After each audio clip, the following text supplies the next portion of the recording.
رسوله الكريم أما بعد میج دغه د متحده فلاحي جرګه قوم خوشحالي طرفه د دغه ویډیو په وساتت سره خپل قوم ته مشر کشر نجوان هر چاته دا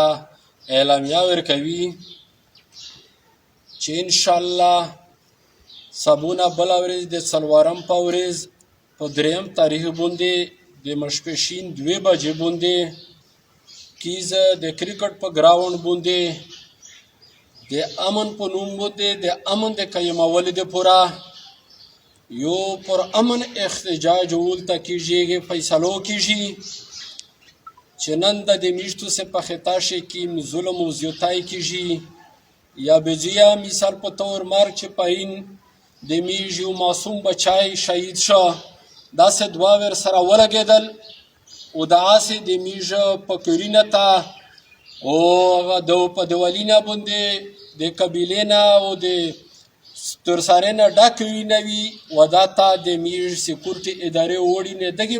په بارې شي په امن احتجاج او د امن د قیمولو دپاره دا ټول قوم ته میژ دغه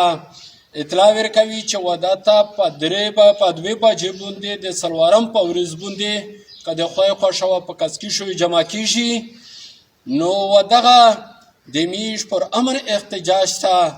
میژ پیره کیم چې کومینه دي واته هدایت ورکوي خاص کر د میژ د منځای چې کی مشرون دي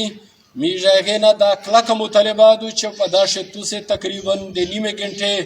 د ګنټې دپاره حاضري توس وکستی دغه د میژ د قوم د بلکې د ټولې علاقې د امن د قیمولو د مضبوطولو دپاره دوی یوه ذریعه وي دارنګې میژ سیاسي اتحاد چې کیم د پابند میژ دا ژاکي چې واده ته توس میژ ته حاضري وکستی دا د میژ د قوم د دغې جرګې توس مضبوطولی وکستی نو دې وجې نه میژ بیا په خپل قوم باندې که مشر دی که کشر دی چې هر څوک دي که تعلیم یافته دی که عالم دی که تعلیم دی د هرې شعبې سره چې څوک تعلق لري نو دغه ټیم ته دا په پابندي سره خامخا کوشش ته وکړو چې حاضري وکړو انشاءالله دغه خلک دا عزم او اراده کړي دي چې په آینده شو میژ په د خپله علاقه شي د خپلې مثلا څه شی دی بال بچې دپاره د زون د عزت او د نفس د ساتلو دپاره که د خدای خوښه وه د امن چې کومه لار دو کومه طریقه دو پر امن احتجاج او مزالو انشاءالله روانوي نو دې وجې نه میژ د دغې مضبوطولو ته پچار دی و آخر دعوانا ان الحمدلله